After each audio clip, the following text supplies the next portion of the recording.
Harkafuun akkamitti kabajamtoota daawwattoota keenya TV5 bira odoon sa'aatii kanaas ni tima odoo jina dabbo maqaasooti hamma xumuraatti nufana taasisanii jenna.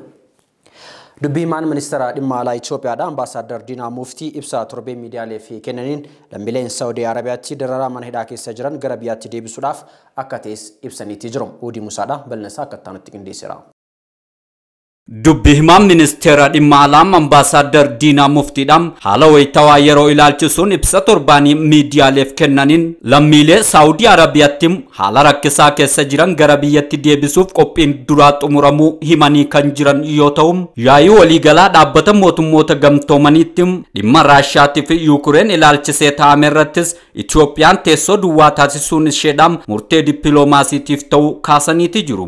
Dubbii himaan ministeera dhimma alaa ambaasaadar Diinaa Muftiin haala wayitawaa ilaalchisee ibsa miidiyaadhaaf kennanii turan kanaanis Ameerikaan hariiroo Itoophiyaa wajjin qabdu cimsitee itti fufuuf fedhii qabaachuu isiidhaan Itoophiyaatti ambaasaaddarri Ameerikaa Teresii Deevisan ibsuu ambaasaaddartichi itti dabalanii kaasuudhaan gama biraatiin ammoo HR 66 duwwaan michummaa biyyoota lamaanii kan hin madaalle ta'uu itti aanaan muummee ministeeraatiif ministeerri ministeera dhimma alaa obbo Dammaqaa Mokonnin himuu isaaniitis kaasaniiti jiru. Ilaalcha dogongoraa biyyoonni Arabaa hidha haaromsa ilaalchisee qaban sirreessuuf hojiin hubannoo uumuu hojjetamuudhas ambaasaadar Diinaa Muftii kaasuudhaan torbee kana ammoo waliigalteen kaargoo Jabuutiidhaa saffisiisuu danda'u mallattaa'uu isaatis kaasaniiti jiru. Kanumaan kan wal qabate ammoo mariin hariiroo daldalaa fi investimentii cimsuu dandeessisu Turkii wajjin mari'atamuudhas ambaasaaddartichi kaasuudhaan dabalataan ammoo ambaasaadar Diinaan lammiilee Saudi Arabiyaa keessatti haala rakkisaa keessa jiran gara biyya abbaa isaaniitti deebisuudhaaf mootummaan qophii xumuruu isaanii ibsa kana keessatti kaasaniiti jiru.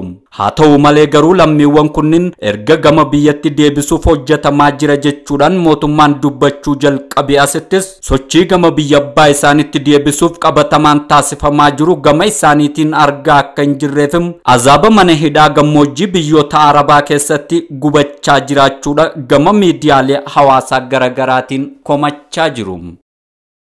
Siidaan gootitii Olompikii addunyaadhaa atileet Xurnesh Dibaabaa ijaaramuun gabaafame. Siidaan hojii gootitii atileetiksii atileet Xurnesh Dibaabaa Arsiirraa hanga addunyaa calaqqisiistu bulchiinsa magaalaa Salaatti ijaarames eebbifameeti jira. Sagantaa eebba kana irrattis keessumootiin kabajaa manneen hojii mootummaa naannoo fi federaalaas argamaniiti jiru. Goota seenaa atileetiksii Itoophiyaa addunyaatti labsame keessaa tokko kan taate atileet Xurnesh Dibaabaan fiigicha meetira 10,000 yeroo garaagaraatti meedaaliyaa warqee argamsiisuun injifannoo hedduu biyyaa fi galmeessite keessaa ashaaraa adda ittiin yaadatamtu keessaa tokkos ta'uunis gabaafameetti jira. Qondaalli ABO'dhaan obbo Battee Urgeessaa mana hidhaa keessatti dhibamanii kan jiran haalli fayyaa isaanii daraan yaaddessaa ta'uu isaa abukaatoon isaanii ibsaniitii jiru. Jaarsoleen biyyaas dhimma qondaala ABO kanaatiif komishinii mirga namoomaa Itoophiyaadhaa dubbisanii akka jiranis gabaafameetti jira. Lalisaa Lamuudha bal'insaa akka ta'anitti qindeesseera. Akka BBC'n afaan Oromoo abukaattoowwan qondaaltota ABO wabeeffachuun gabaasetti qondaaltonni ABO hidhamanii jiran yaala gahaa dhabuun miidhamaa jiraachuu isaanii gabaasee jira. Kana dura qondaaltonni ABO mana hidhaa jiran lagannaa nyaataa taasisuun waa'ee qabiinsa mirgoota namoomaa isaanii dhageessifataa turanis osoo qaamni isaaniif birmatu hin hawwaatin qaamni isaanii cooligee fayyaan isaanii miidhame. Kana gidduutti ammoo jaarsoliin biyyaa haala isaan irra jiran arguudhaan akka isaan nyaata nyaataniif kadhannaadhaan dirqisiisaatii turan. Isaanis ammoo iyyaa fi watwaannaa jaarsolii biyyaa dhaga'uun nyaata sooratanis garuu haalli fayyaa isaanii yaaddessaa ta'utu dhaga'amaa jira. Qondaaltota adda bilisummaa Oromoo lagannaa nyaataarra wayita turan akka malee dhibaman keessaa tokko kataan obbo Battee Urgeessaa yeroo ammaa kana haalli fayyaa isaanii baay'ee yaaddessaa ta'u abukaattoon isaanii Dr. Tokkummaa Dhaabaa BBC Afaan Oromootti guyyaa 2 dura himaa turan. Obbo Batteen dhukkuba lamaan dararamaa akka jiranis abukaattoon isaanii kun kan himan wayita ta'u inni jalqabaa lagannaa nyaataarra wayita turanitti elektiroolaayitiin qaama isaanii keessaa hirrachuun miidhamuu fi dhibee turuutiin qabamanii dararamaa jiraachuu isaanii himu. Kanaaf ammoo ciisanii yaalamuu akka qabu ogeessonni fayyaa isaanii gaafatanis yaalii kanaaf hospitaalonni barbaachisan ammoo hospitaala Hayimaanoot yookaan ammoo biyya alaa deemee yaalamuu akka qabu hakiimonni isaa himanii jiru. Bu'aan qorannoo isaa bakka inni itti hidhamee jiru Buraayyuutti ba'uun qorannoo fayyaa isaa akka inni ciise yaalamuu qabu kan mirkaneessu haga dhufutti bahee yaalamuu akka hin qabne jechuun kan himaatii turan hooggantoonni mana hidhaa. Kanaanis ammoo yaalli fayyaa isaa akka dafee hin raawwanneef lafarra guututaa jiraachuu isaanii abukaattonni isaanii BBC'n Afaan Oromoo wayita dubbisetti ibsanii jiru.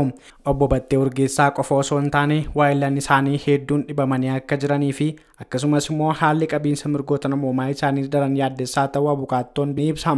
Gama biraatiin jaarsoliin biyyaa duratti yeroo qondaaltonni ABO lagannaa nyaatarra turan akka isaan nyaata nyaatanii fi dhibee isaaniirraa dandamataniif fayyaa ta'anii qabsoo isaanii itti fufsiisuuf illee amma lubbuun jiraachuun dirqama akka ta'e ibsaa fi kadhachaatii turan. Guyyaa lama dura Koomishinii Mirgoota Namoomaa Itoophiyaatti argamuudhaan haala fayyaa Obbo Battee Urgeessaa ibsuufiin akka isaan wabiidhaan ba'anii hospitaalatti yaalamaniif gaafataatii turani. Jaarsolii kanneen keessaa tokko kataan Dr. Asafaa Tafarraas fuula Facebook isaaniitti irratti Koomishinii Mirgoota Namoomaa Itoophiyaa dhimma fayyaa fi wallaansa Obbo Battee Urgeessaa ilaalchisee Koomishinii Mirgoota Namoomaa waliin mari'achuu isaanii ibsanii turan. Gaaffii isaaniifitis fuulduratti qorannoon akka godhamuu fi dhibdee jiru furuuf immoo fala akka kaan akka jaarsa biyyaatti gaafachuu isaanii Dr. Asafaa Tafarraa jaarsolii kanneen keessaa dhuunfaatti yaada isaanii toora miidiyaa hawaasaa dhuunfaa isaanii irratti ibsan. Obbo Battee Urgeessaa haga ammaatti yaala fayyaa kan hin argatiin kan jiru wayita ta'u haalli fayyaa isaatii yeroo ammaa kana daran yaaddessaa ta'uun maatiin isaa akkasumas immoo abukaattoowwan miidiyaa argatanitti himaa jiru. Miidiyaa hawaasaatirras ammoo akkasuma deeggartootaa fi miseensota adda bilisummaa Oromootiin dhimmi qondaaltota ABO kun daran afarfamaatii jira. Haa ta'uutii malee gama mootummaatiin dhimma kana ilaalchisee haga ammaatti wanti jedhame kan hin jirre wayita ta'u yoo wanti jedhamu jiraate ammoo duukaa buunee kan isin beeksisnu ta'a. Hongee Oromiyaa keessatti mudate namootiin miiliyoona 3.5 rakkoof saaxilamuun dhaabbata mootummoota gamtoomanitti waajjira qindeessaa deeggarsa namoomaa beeksisee jira.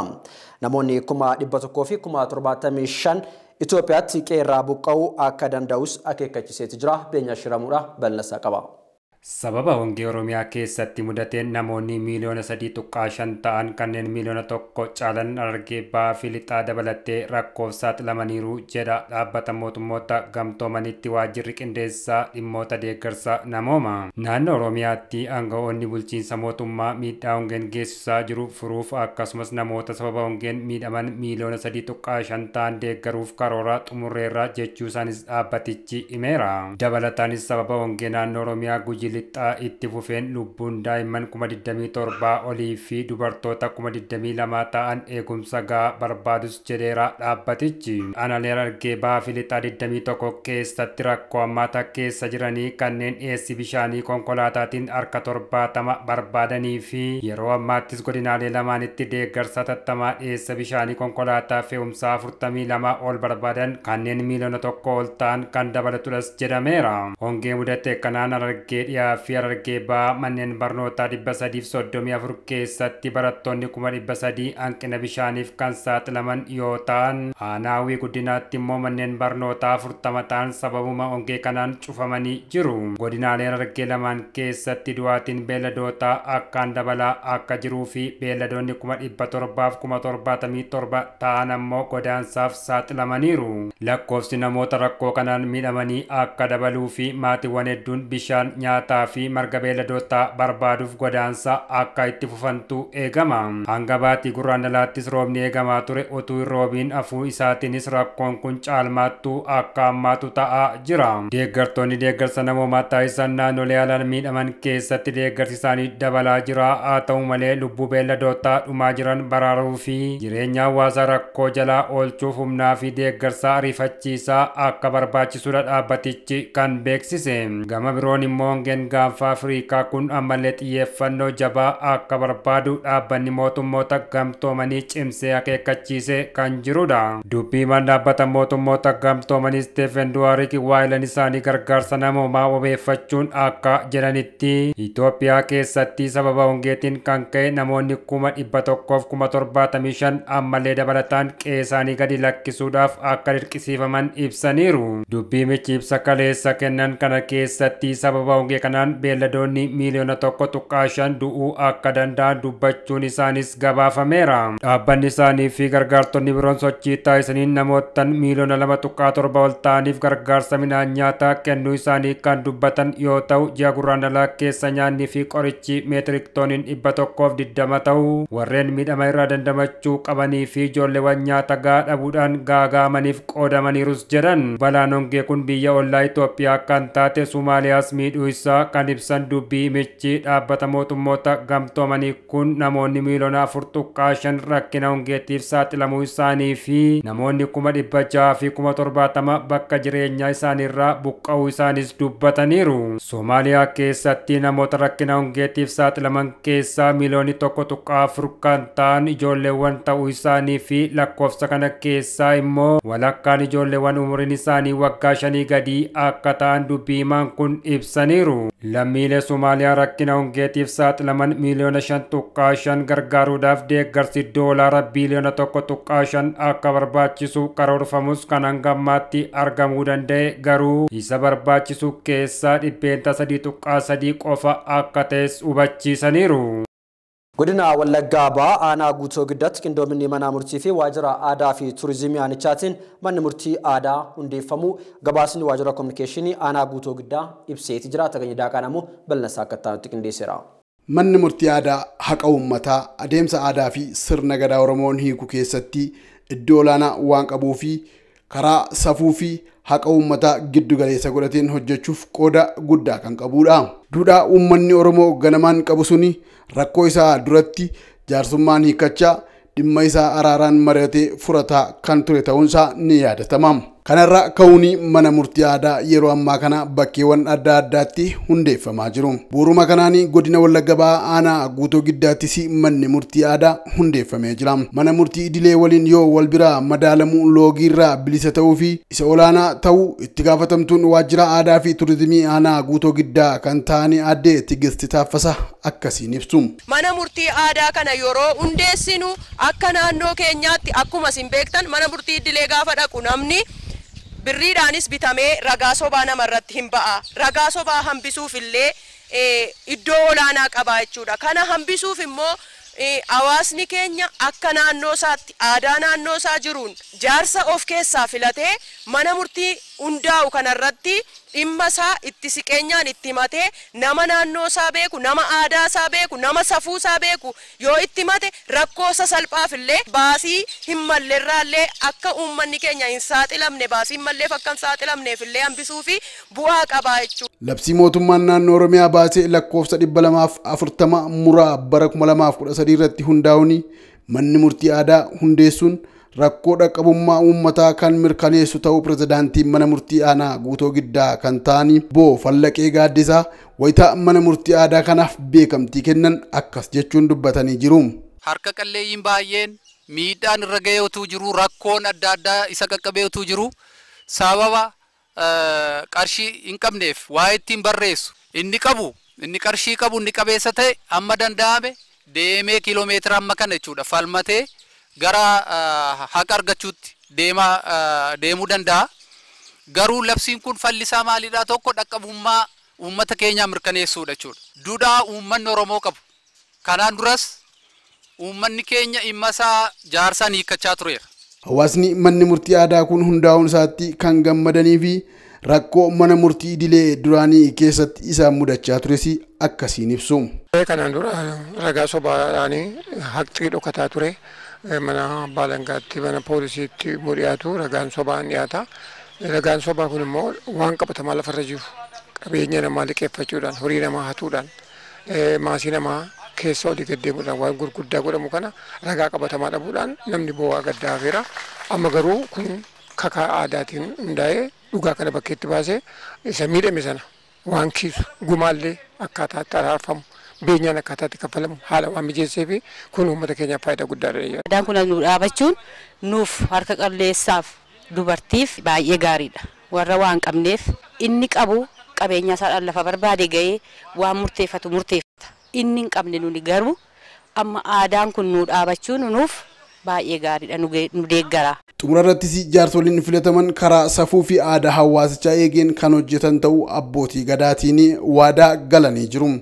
Gabaasni kan waajjira dhimmoota kominikeeshinii mootummaa aanaa Guutoo Giddaati. Maallaqa waloo Afrikaanonni fayyadamuun hundeeffamu Afrikaan kibbaa deeggarsa guutuu kan taasiftu ta'uu beeksifteeti jirti. Maallaqa bittaa fi gurgurtaa ardina Afrikaatiif oolu hundeeffama maallaqa waloo waliin fayyadamuuf Afrikaa kibbaa deeggarsa guutuu akka kennitu beeksifteeti jirti. Ministeerri walitti dhufeenya hariiroo idil addunyaa Afrikaa kibbaa Nalida Pandaro baankiiwwan giddu galeessaa fi investimentii akkasumas hundeeffama dhaabbata maallaqaa fi sababbiin guddaan daldala ardichaa maallaqa waloo waliif fayyadamuun saffisaa uumuudhaas jiraniitu jiru. Hundeeffama maallaqa waloo waliin fayyadamuun kun dhimma baay'ee barbaachisaa ta'uu fi milkaa'ina kanaafis tumsa akka barbaachisu dhaamaniitu jiru. Afrikaan kibbaa bara 1991 bu'uura waliigaltee abjuu waliigaltee dhimmoota daldala Afrikaa tajaajilaa fi deeggarsa kaapitaala saffisiisuu oolan deeggarsa kennuuf qophaa'aa ta'uun simameetu jira. Walga'iin gamtaa Afrikaa irratti waliigaltee waloo saffisaa akka dhugoomu hojiileen adda addaas hojjetamuun simameetu jira. Dhaabbileen maallaqaa Afrikaanotaa waliigaltee waloof gara hojiitti galchuu gumaacha olaanaa akka qabaatu kan himan ministeerri kun dhaabbileen kunniin ajandaa qaama piroojeektii 2063 jedhameetu jira. Sirni awwaalcha Abuna Efreem mana amantaa Ortodoksii Qulqulluu Sillaasee Dabra Biraanitti raawwateeti jira. Sirni awwaalchaam eebbifamoo Abuna Efreem mana amantaa Ortodoksii Qulqulluu Sillaasee Dabra Biraanitti kan raawwate yoo ta'u, mana amantaa Kiristaanaa Ortodoksii Tawaahidooti kutaa lallabaa Shawaa Kaabaam waggaa 30 oliif hoogganaatti kan turan liqa Phaaphaasiin Abuna Efreem boqachuu isaanii ni yaadatama. Guyyaa irraas bakka Paatrikiin mana amantaa Kiristaanaa Ortodoksiidhaan Abuna Maatiyaasii fi abbootiin amantaa biroo argamanitti sirni awwaalcha isaanii raawwateeti jira. Dhibee tasaa isaan mudateen yaala maatii turanii umurii isaanii waggaa 97ffaa isaaniitti addunyaa kanarraa lubbuun darbuun isaanii kan yaadatamudha. Gidduu seentummaan Ameerikaan waraana Raashiyaa fi Yuukireen gidduutti deemaa jiru keessatti agarsiisaa jirtu waliigaltee dhukaasaa dhaabuu irratti dhiibbaa akka qabaatu gabaafamuu irratti argama. Ministeerotni dhimma alaa Raashiyaa fi Yuukireen waliigaltee dhukaasaa dhaabuu taasisuuf tarkiitti mari'ataniitti jiru. Boruu mashiin ammoo bal'ina isaa akka ta'utti qindeessira.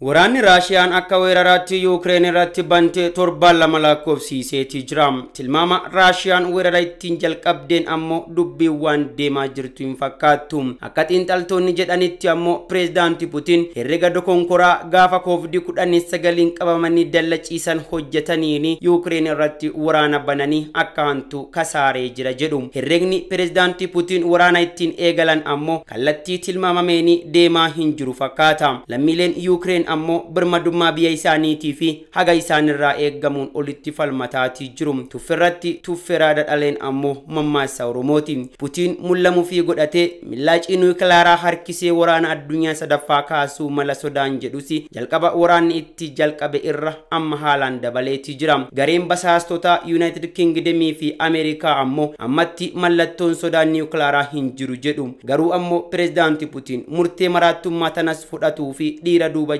tuumotiin shakkii xiinxaltootaati. Kanallee ta'eessaan amma waraanni haga eegalee torban lama guuteeti jira. Mariin haga har'aatti taasifaman ammoo waraanni kuni akka dhaabbatuu fi bu'aa qabatamaa ta'e hin argamsiifneen waan ammaan tana mul'ataa jirudha. Haga waraanni kun eegaleen as ammoo hooggantoonni biyyoota lamaanii fuulaa fi fuulatti atoo wal hin dhaggin jiru. Bitootessa 9 ammoo ministeeriin dhimma alaa Raashiyaa Sargee Laavroovi fi akkanumallee ammoo gitni isaanii kan Yuukireen Dimintiro Kulebaanii nagaa buusuu irratti mari'achuu fi tarkiitti argamanii jiru jechuun miidiyaaleen wal harkaa butataa gabaasaatii jiru. Pireezidaantiin Tarkii Rasiib Xaayib Erdogaan ammoo akka jaarsaatti ministeerota dantaa alaa biyyoota lamaanii magaalaa Tarkii Antalaayii keessatti walitti fidee haasofsiisaatii jira jedhamee jira. Ta'ullee ammoo pireezidaantii Putiin yaada isaa kabachiifachuu fi waan fedhuu fi bu'aan gaariin argamuu maluu dhiisaas jedhamaatii jira. Pireezidaantiin Tarkii Rasiib Xaayib Erdogan ammoo mariin ministeeronni dantaa alaa kabiyyoota lamaanii taasisan waliigaltee dhukaasa dhaabuutii fi karra hosee saaqa jedheen abdadha jedhan jechuun miidiyaaleen gabaasuu irratti argamu. Ameerikaan ammoo Raashiyaan haleellaa meeshaa waraanaa keemikaalaa yookiin ammoo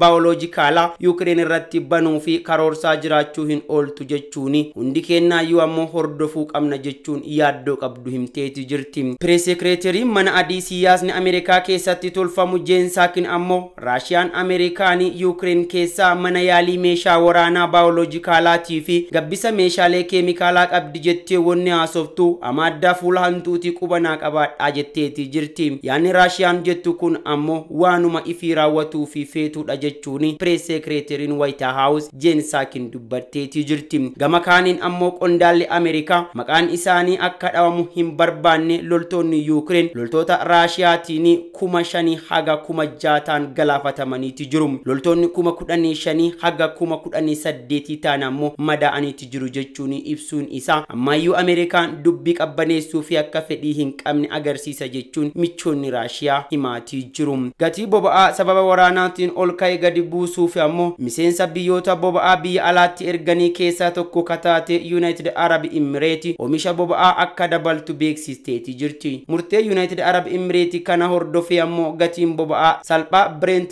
Crude gabaa addunyaatii fi ka'umsa ta'ee 17 gadi hir'iseetii jira jedhama. Dhiyeessiin boba'aa Raashiyaan Yuukireen weeraruu hordofee jeequmsa irratti torbaan muraasaa fi gatiin boba'aa garmalee gadi bu'eetii jira. Gatiin zayita boba'aa guraandhala 24 irraa kaasee 30 dabaluun torbaan kana keessa otoo deebi'ee hin hir'atin barmeeliin tokkichi doolaara Ameerikaa 139 laqqabeetii jira. Gatiin boba'aa dabaluun ammoo addunyaa irratti namoota hedduu yaaddesseetii jira. Pireezidaantiin Ameerikaa Joo Baayiden dabalatee hooggantoonni biroo ammoo dhiibbaan gatiin boba'aa maatii irratti qabu hir'isuu fi waadaa seenanii turan. Waggaa tokko olii fi gatiin boba'aa dabalaa ture garuu torbaan kana Raashiyaan Yuukireen weeraruu hordofee qoqqobbii irra kaa'ameen gatiin boba'aa akka malee dabaleetii jira. Raashiyaan addunyaa fi boba'aa 700 qofaasitti kan dhiyeessitu yoo ta'u oomisha zayitaa boba'aa isiitii fi ammoo gabaa barbaadutti jirti. Ameerikaa fi Kanaadaan boba'aa Raashiyaa irraa bituu yoo lagatan United Kingdom ammoo xumura bara kanaatti Raashiyaa irraa boba'aa bituu dhaabuu fi akka jirtullee himteetii jirti. Haa ta'uutii garuu Putiin qoreen baasan akkuma jedhamu shiraan sakaaluu fi rafee waan hin bullee fi tanaafillee fala waan dhabu hin fakkaatu. Pireezidaanti Putiin jaarsi ganna 70 murteewwan maraatummaa fudhachuun addunyaa sirrii badhoggee fi fille forfannoo dhabe Yuukireen misaa'ilaan bobeessaa ifi ammoo qoqqobbii diinagdeetiin guggubataati jira. Mariin ministeerota haajaa alaa lamaanii yoo bu'aa fiduu baate ammoo torbaan nutti keessatti wanni fuulaantu ta'uu akka hin oolle haalli ammaan tana jiru sonaan akeekaatii jira. Maddeen miidiyaalee garaagaraa fayyadamneetii jirra. Egaa kabajamtoota daawwattoota keenya TV FI bira oduun simbira gaati turan xumuramanii jiru. Qophiileen keenya mootii fufuu daawwadhaa turtii gaarii.